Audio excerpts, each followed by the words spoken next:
socket bits. Alright, so next up we have the GW Sculpting Tool Set, which I didn't realize at first, but this comes with 2 metal tools and 1 plastic tool. Because when I got it, I was like, wait, what is this? It's like a piece of plastic, and these are definitely metal and, you know, high quality steel. But this right here is definitely just kind of flimsy plastic. And as it turns out, that is used to scoop out textured paint onto bases and also apply liquid green stuff, which I mean, I gotta admit, that's a pretty novel idea. But, you know, there's always other alternatives out there. I mentioned the Gale Force 9 set from earlier, which for, you know, I guess roughly the same price. I think this set is $25. This set is $50 retail. You can get a whole lot more. Let's clear this out. You can get a whole lot more for, you know, about twice the price, which is a pretty cool deal. So there's that. So we'll keep that open, and we'll come back to it here. We're gonna compare and contrast these guys. So like I said, this is the Games Workshop ones, and they seem to be, you know, pretty high. I mean, for the most part, they're pretty high quality. I mean, you can kind of see they're pretty heavy steel. They've got a lot of detail on them as well, and you got a nice big chunk of metal here at the tip. So it's gonna, you know, if you're gonna break that, you're gonna have to exert a lot of force because it's actually a pretty big chunk. Same with this. Now this is a weird shape. It's kind of like an old ink pen or like an old scimitar of old from the Arabian days. I'm not exactly sure the exact use of that one. And then you've got 2 of these back here, just kind of for spreading and smoothing things out, cutting lines perhaps. I'm not super sure. And then this tool, this plastic tool here, is for scooping out the texture paint and or the liquid green stuff, and then this is for spreading it, getting around the bases and things like that. So we're gonna actually try that here because I don't have any liquid green stuff and I don't have any green stuff to, I guess, you know, to mess around with today. So we're just gonna use some of their GW texture. What do I got here? Mourne Mountain Snow, so you can see it right over the nice black bases here. So we're going to take our little scooper, which kind of looks like a flathead screwdriver. It's kind of funny, and we're just going to scoop some out, just like the instructions say, and there it is. Nice big chunk.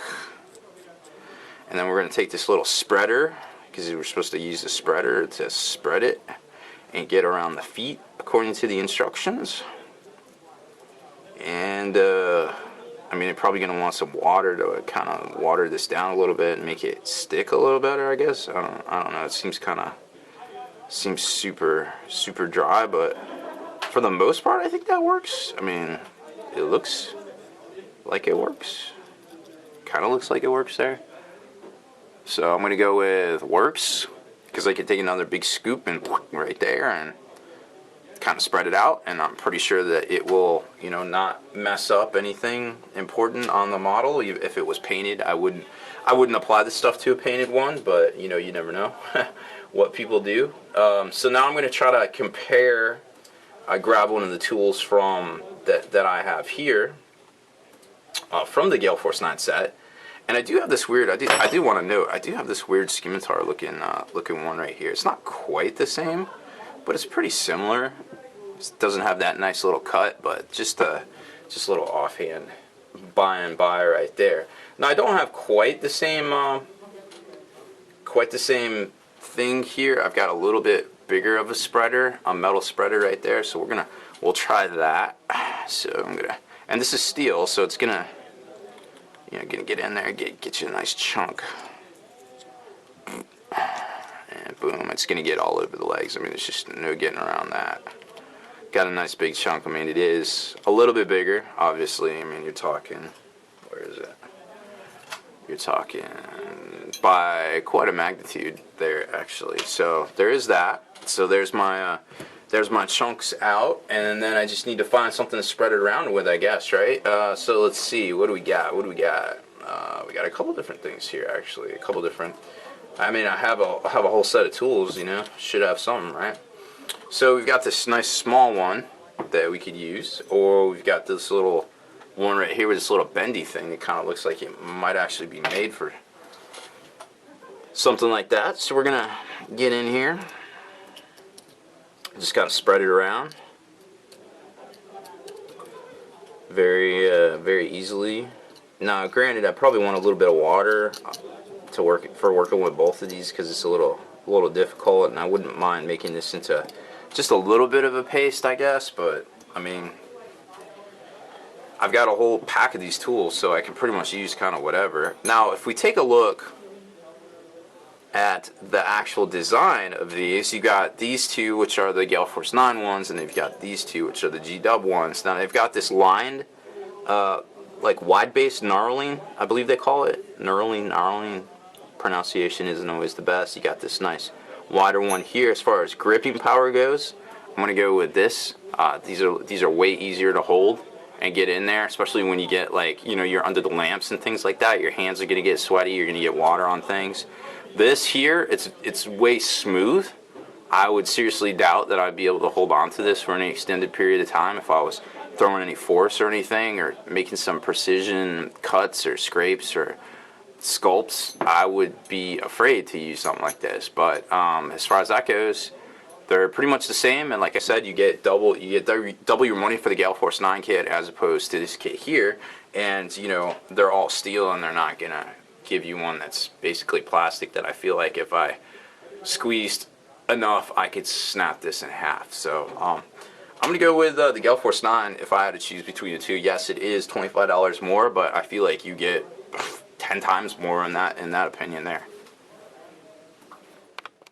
Alright, so last but not least is the Citadel Clippers. Now I think these things have a $30 price tag.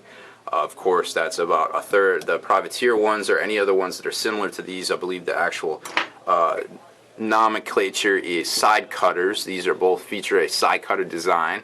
Now these, in their defense, I do like these because it is, you know, the, shoot, what is it called? Solid steel, not solid steel. Anyways, so it's a nice hard steel here, tempered steel, I believe it's called. So you're gonna, when you clip, you know, you're not gonna chunk up your clippers right here, because you got a nice good grade of steel. Whether you're using to cut metal or to cut plastic or sprues or things like that, you got a nice rubberized grip, so you can grab, you can get, you know, you can get in there and do some work, things like that. Now, here's the actual physics behind it. These actually intersect here, and this is the most. This right here is the most force you can exert on the spring that's in here, right there, the tension bar that's in here. So this is it. So, boom, and that's it.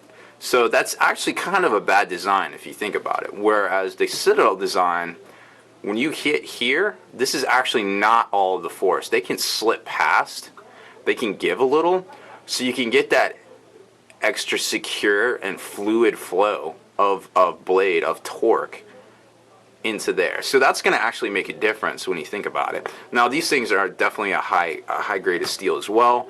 The tang goes all the way through the handles, so you're gonna, that force is going to go all the way through from the grip all the way down to the actual cutting surface themselves, the cutting planes.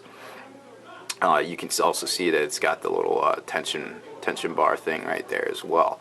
Now this is definitely way sexier looking than this thing. It doesn't have the grip, but it looks like a Gerber or something that, you know, you would see on some wilderness survival reality TV show. You can tell just kind of right here that the fluid on the left of the Citadel ones is way faster and more steadier than the privateer ones on the right. And obviously that whole mechanism that's in this one is going to have something to do with that. So let's take a look. This is the one from the pin vise earlier. So we're just going to kind of cut. We're just going to snap a piece off here and see what happens. Boom. Hey, it cuts. Boom. All right. So there it is. We have cuts. We're going to take the Citadel ones here and see what happens. Huh. Wow. It's like it's going through butter. It just literally sheared it off with no explosive retort of the bits at the end. It just kind of just went right through it, and because of that is not the point of force, right where the two blades meet, it's not going to shoot that piece all over the room or something like that. I'm sure you've been cutting things like that and accidentally sniped your cat or your dog or your significant other or your parents or, you know, the TV. I've done that a couple of times. I've clipped a lot of bits in my day. So that's pretty cool. I mean, it's very secure and super nice and neat there. So again, it's just going to come down to personal preference. Do you want to pay $30 for this, or do you want to pay, you know, roughly 12 or 15 for these, which is a third to a half of the cost? Where it does pretty much the same thing. We're not making precision instruments. We're not trying to win wars. We're just playing with our toys. So what do we want to do? Ultimately, it's up to us, and that's pretty much it for this this series of comparisons here. I hope you guys really enjoyed it. You know, I did my best to show you how these tools stack up to each other, and a lot of the ones on the market are very much the same. So you're going to see that a lot of different places. It might not have the same, you know, privateer press. It might say something else on it, but they're all pretty much the same out there. And you know, I do appreciate what Games Workshop is trying to do here with their line of creating something that's specifically engineered and geared towards the hobbyist. I don't exactly agree with the price, but that's personal preference, and at the end of the day, we will see how this stacks out and stacks up to all the other stuff out there. So that's it for this one, guys. Make sure you stay in the trenches, subscribe to this YouTube channel, check out the blog, spikybitsblog.com, and listen to our podcast, forgenarrative.net. Spiky Bits.